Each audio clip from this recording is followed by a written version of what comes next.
Outdoors. What I want to talk about in this video, it's going to be kind of short and sweet. It's about broadheads.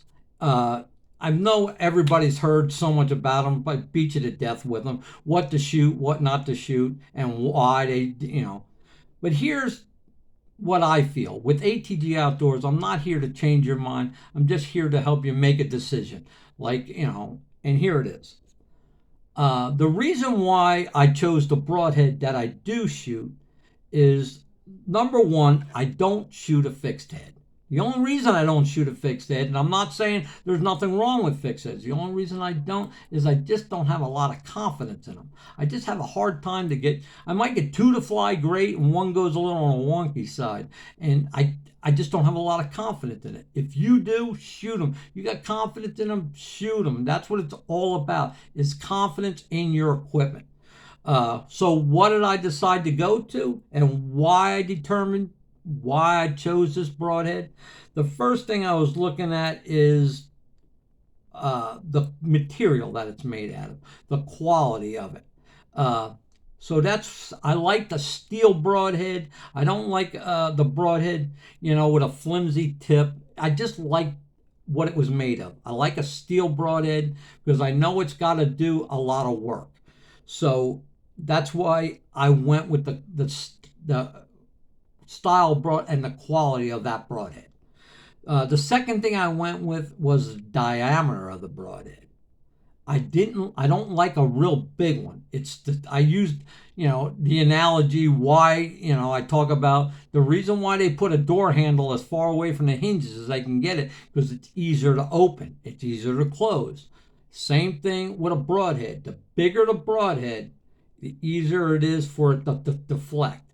If those blades are close to the ferrule, and I know there's a fine line, how close, and, to me, inch and a half was fine. It's fine. It's enough of a cut for me. That's why I went with the dead meats and not the mega meats. I just didn't like a broadhead that's that big. Like I said, once that blade gets that far in the ferrule, it's just easier to divert, easier to move away from where I don't want it to move. The third thing I looked at and what I liked about the broadhead that I chose is the way the blades were mounted on the broadhead. As you can see, these are the Havocs. Like I said, I shoot the dead meats. It's basically the same thing, but three blades. And I like the dead meats because it's a chisel tip.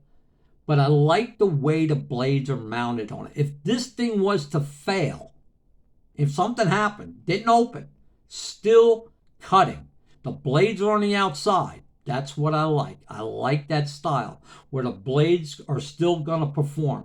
And I could tell you two things about G5, which really, another thing that filled the niche for me was how sharp these things are. G5 broadheads are, excuse me, and I'm not trying to say that I know they all are pretty deadly, but for some reason, G5 broadheads are sharp. So with that, that's how I come to my decision.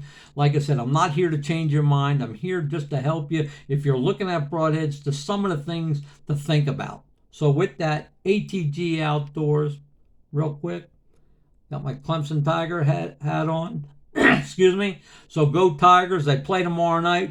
Boom. Monday night. I think it's 8 o'clock. Go Tigers. With that, ATG Outdoors. Like I talk about, just do it.